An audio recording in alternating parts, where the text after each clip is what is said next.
ಮತ್ತು ನುರಾಂಬ ಮಹೇಶ್ವರಿ ಇಂಟರ್ನ್ಯಾಷನಲ್ ಪ್ರೀಸ್ಟೆಸ್ ಕಳೆದ ಸುಮಾರು 36 ವರ್ಷಗಳಿಂದ ಈ ಪೌರಾಯಿಕ ಕ್ಷೇತ್ರದಲ್ಲಿ ಮತ್ತು ವೇದಾಧ್ಯಯನದಲ್ಲಿ ಸ್ತ್ರೀಯರು ಕೂಡ ಕೆಲಸ ಮಾಡ್ಬೋದು ಅಂತ ಒಂದು ವಿಷಯ ತೆಗೆದುಕೊಂಡು ಕೆಲಸ ಮಾಡ್ತಾ ಇದ್ದೀನಿ.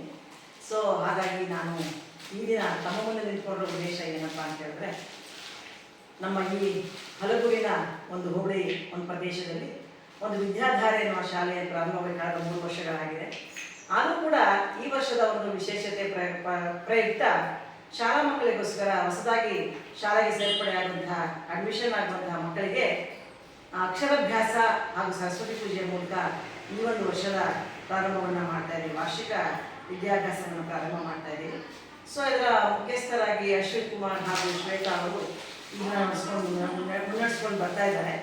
ಹಾಗೂ ಇಲ್ಲಿನ ಒಂದು ಅಡ್ಮಿನ್ ಅಂತಲೇ ಹೇಳ್ಬೋದು, ಒಂದು ಮುಖಂಡರಾಗಿ ಶ್ರೀಮತಿ ಸರಸ್ವತಿ ಅವರು ಕೂಡ ಕೆಲಸ ಮಾಡ್ತಾ ಇದ್ದಾರೆ. ಹಾಗೂ ಸುಮಾರು 6 ಮಂದಿ ಶಿಕ್ಷಕಿಯರು ಕೂಡ ಇಲ್ಲಿ ಕೆಲಸ ಮಾಡ್ತಾ ಇದ್ದಾರೆ, ಎಲ್ಲ ಉತ್ತಮ ತರಬೇತಿಯನ್ನು ಪಡೆದಂಥವರು. ಸೊ ಹಾಗಾಗಿ ನಾವು ಇಡೀ ಭಾರತದಾದ್ಯಂತ, ದೇಶದಾದ್ಯಂತ ಮತ್ತು ಇಡೀ ಪ್ರಪಂಚದಾದ್ಯಂತ ಕೆಲಸ ಮಾಡ್ತಾ ಇದ್ರು ಕೂಡ ನಮ್ಮ ಮುಖ್ಯ ಉದ್ದೇಶ ಏನಪ್ಪಾ ಅಂತ ಹೇಳಿದ್ರೆ, ಮಕ್ಕಳಿಗೆ ವಿದ್ಯಾಭ್ಯಾಸ ಅಂದರೆ ಒಂದು ಮುಖ್ಯ ತಿಳ್ಕೊಬೇಕಾಗತ್ತೆ. ಇವತ್ತೆಲ್ಲ ನಮ್ಮ ಮಕ್ಕಳಿಗೆ ಇಂಗ್ಲೀಷ್ ಮೀಡಿಯಂ ಸೇರಿಸ್ಬೇಕು, ಇಂಗ್ಲೀಷ್ ಮಾತಾಡಬೇಕು, ಎಲ್ಲವೂ ಹೌದು. ಆದರೆ ಶಿಕ್ಷಣ ಅಂದರೆ ವಿದ್ಯೆ ಅಂದರೆ ಏನು ಅದನ್ನು ಕರೆಕ್ಟಾಗಿ ತಿಳಿಸಬಲ್ಲ, ಅದು ಶಿಕ್ಷಣ ಅಂತ ಹೇಳ್ತಾರೆ, ವಿದ್ಯಾ ಶಿಕ್ಷಣ ಅಂತ ಹೇಳ್ತಾರೆ. ಸೊ ಹಾಗಾಗಿ ಈ ಶಿಕ್ಷಣವನ್ನು ನಮ್ಮ ಆಧ್ಯಾತ್ಮಿಕ, ನಮ್ಮ ಸನಾತನ ಧರ್ಮ, ನಮ್ಮ ಸಂಸ್ಕೃತಿ ಇದರ ಮೂಲಕ ಪ್ರಾರಂಭ ಮಾಡಿದ್ರೆ ಒಳ್ಳೆಯದು. ಸೊ ಹಾಗಾಗಿ ಮಕ್ಕಳಿಗೆ ಈ ಒಂದು ಜ್ಞಾನವನ್ನು ಕೊಡಬೇಕು. ನಮ್ಮ ಸಂಸ್ಕಾರ, ನಮ್ಮ ಸನಾತನ ಧರ್ಮದ ಸಂಸ್ಕಾರ, ಯಾವುದೇ ಜಾತಿ ಧರ್ಮ ಭೇದವಿಲ್ಲದೆ ಎಲ್ಲರೂ ಕೂಡ ಒಂದೇ ಅನ್ನುವ ನಿಟ್ಟಿನಲ್ಲಿ ಬೆಳೆಸುವಂತಹ ಉದ್ದೇಶದಿಂದ ಸರಿಯಾದ ಒಂದು ನಡವಳಿಕೆ, ತಿಳುವಳಿಕೆ, ಸಂಸ್ಕಾರವನ್ನು ಹಾಕುವ ಪ್ರಯತ್ನವನ್ನು ಯಾವ ಹಿಂದೆ ನಮ್ಮ ಋಷಿಮುನಿಗಳು ಇದನ್ನೆಲ್ಲ ಮಾಡ್ಕೊಂಡು ಬಂದರೋ ಆ ಒಂದು ಪದ್ಧತಿಯನ್ನು, ಗುರುಕುಲ ಪದ್ಧತಿಗಳನ್ನು ನಮ್ಮ ಈ ಶಾಲೆಗೂ ಕೂಡ ಪ್ರಾರಂಭ ಮಾಡಬೇಕು ಅನ್ನೋ ಉದ್ದೇಶದಿಂದ ಈ ದಿನ ಇವತ್ತು ಇಂಟರ್ನ್ಯಾಷನಲ್ ಯೋಗ ಡೇ ಕೂಡ ಹೌದು, ಇಂಟರ್ನ್ಯಾಷನಲ್ ಮ್ಯೂಸಿಕ್ ಡೇ ಕೂಡ ಹೌದು, ವಿಶೇಷ ದಿನ ಇವತ್ತು. ಹಾಗಾಗಿ ಈ ದಿನ ಶುಕ್ರವಾರ ನಾವು ಇಲ್ಲಿ ಸರಸ್ವತಿ ಪ್ರತಿಮೆಯನ್ನು ಇನ್ನೂ ಇದು ಪ್ರತಿಷ್ಠಾಪನೆ ಆಗಿಲ್ಲ, ಆದರೂ ಕೂಡ ಇದರ ತಂತ್ರ ಪ್ರಯುಕ್ತ ಈ ಸರಸ್ವತಿ ಮಾತೆಯನ್ನು ಇಟ್ಟು ಪೂಜೆ ಮಾಡಿದ ನಂತರ ಕಳಶ ಮತ್ತು ಗಣಪತಿ ಪೂಜೆಗಳನ್ನು ಮಾಡಿ, ಸರಸ್ವತಿ ಹೋಮ ಮತ್ತು ಗಣ ಹೋಮವನ್ನು ಮಾಡಿ ನಂತರದಲ್ಲಿ ಸುಮಾರು 40-45 ಮಕ್ಕಳು ಇವತ್ತು ಅಡ್ಮಿಷನ್ ಆಗಿದ್ದಾರೆ. ಈ ವರ್ಷ ಇನ್ನು ಮುಂದೆ ಬರುವಂಥ ನಿರೀಕ್ಷೆಯನ್ನು ನಾವು ಇಟ್ಕೊಂಡಿದ್ದಾರೆ.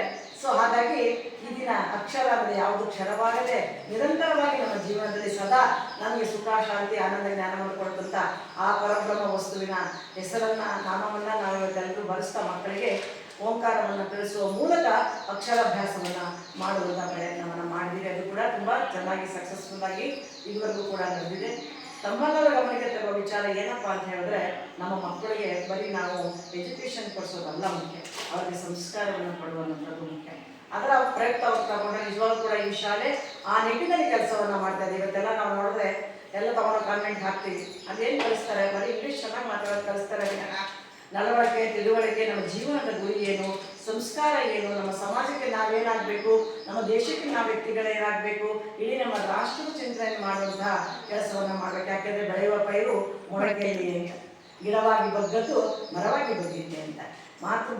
ಮಾತೃಭೂಮಿಯಲ್ಲಿರ್ತಕ್ಕಂಥ ನಮ್ಮ ದೇಶ ಮಾತೃದೇವೋಭವ, ಪಿತೃದೇವೋಭವ, ಅನಂತರ ಆಚಾರ್ಯ ದೇವೋಭವ. Teachers are very important.